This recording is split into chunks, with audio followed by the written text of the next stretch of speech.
Cristian, ¿por qué tratarlo como una ley, en el proyecto especial que ustedes presentan y no debatirlo en el mismo Código Penal?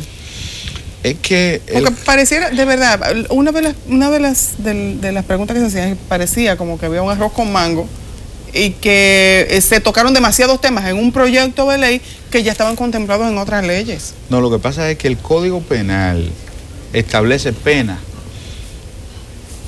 por hacer cosas malas. Y se supone que si tú estás haciendo una cosa normada, que ya está reglamentada, eso no amerita que esté en el Código Penal, porque eso no está mal. O sea, tú estás haciendo eso conforme a las leyes y a las normas del país. ¿Entiendes? O sea, el aborto criminal está penalizado.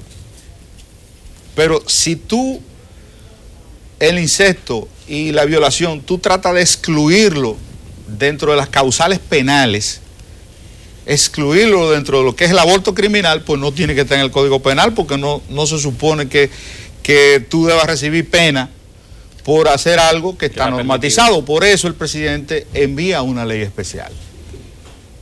¿Entendiste? Sí, lo entendí.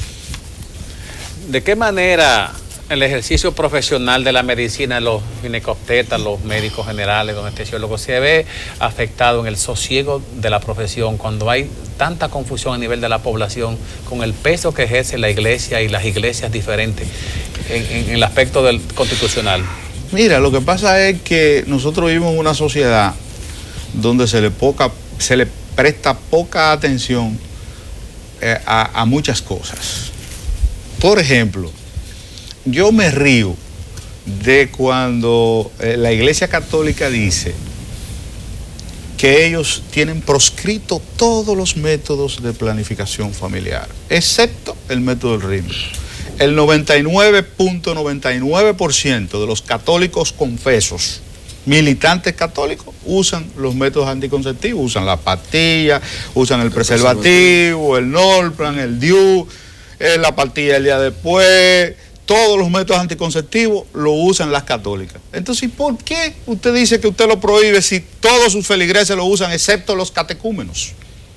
O sea, eso es una doble moral. Decir que usted lo tiene prohibido cuando usted sabe que toda su feligresía la usa. Y además pretender que la sociedad completa haga lo que ellos digan. Haga lo que ellos digan en un absurdo. Porque, de por Dios, ¿a quién se le ocurre que el método de ritmo puede ser el método que recomienden las iglesias para evitar que las mujeres salgan embarazadas? Eso no tiene lógica ni sentido. Entonces, esas son de las cosas que hacen que sea difícil usted ponerse de acuerdo con la Iglesia Católica. Mira, la Conferencia del Episcopado emitió un documento con respecto a este proyecto. Yo me siento sumamente complacido que ellos hayan decidido estudiar esta ley, porque eso quiere decir que ha movido la conciencia nacional, que los obispos hayan decidido emitir un documento con respecto a este tema, y que ellos están interesados y dicen que están de acuerdo con una educación sexual integral. Eso es un gran paso de avance. Pero el artículo 3 de esa carta dice lo siguiente: que en primer lugar hay que dar la educación sexual a la familia. Dejar que nosotros no podemos retirarle el derecho que tienen los padres a educar sexualmente a los hijos. Bueno, pues vamos a dejar las cosas como están, sencillamente. Porque si la familia, como existe, tal cual existe en República Dominicana, que no tiene ningún tipo de educación sexual, es que va a seguir orientando a nuestros hijos en educación sexual, pues sencillamente nunca van a recibir la educación sexual. Y eso es desconocer la realidad de la familia dominicana. Pero el 75... Cristian, perdón que te interrumpa. Ayer tuvimos los representantes de la iglesia evangélica, no católica, y hablaban de ese tema de la educación, no solamente en el caso de ellos, sino que se le estaría imponiendo un tipo de educación sexual de la cual, y si yo no estoy de acuerdo, era lo que ellos decían. O sea, en la escuela le van una educación sexual que la familia no tiene libertad de decidir qué tipo de educación sexual se le pueda dar a esos hijos. Ok. Vamos a entrar a la discusión de eso, pero yo primero quiero significarte qué es la familia dominicana. O sea, cómo está compuesta la familia dominicana, porque nosotros tenemos que hablar de realidades. El 75% de la familia dominicana son familias monoparentales. Sí. Una madre o un padre solo lleva a la familia. Esa mamá sale a las 7 de la mañana a trabajar, llega a las 5 de la tarde del trabajo, se baña, se cambia, se va para un liceo a terminar de estudiar o se va para una universidad y llega a las 10, a las 12 de la noche. No tiene contacto con sus hijos. O deja el niño de la prima, de la tía, de la abuela. Exacto. El desconocer esa realidad, ya estamos hablando de otra sociedad. Por ejemplo, mi papá es médico, pediatra, mi mamá enfermera. Un privilegio para mí, ¿eh? Dos profesionales del área de la salud. Mi papá nunca me tocó a mí el tema de la sexualidad. ¿Por qué? Porque ese es un tema tabú para él. Si mi madre, que es una mujer con una mentalidad abierta, no me habla de sexualidad, yo llego a la universidad sin ningún tipo de conocimiento de sexualidad.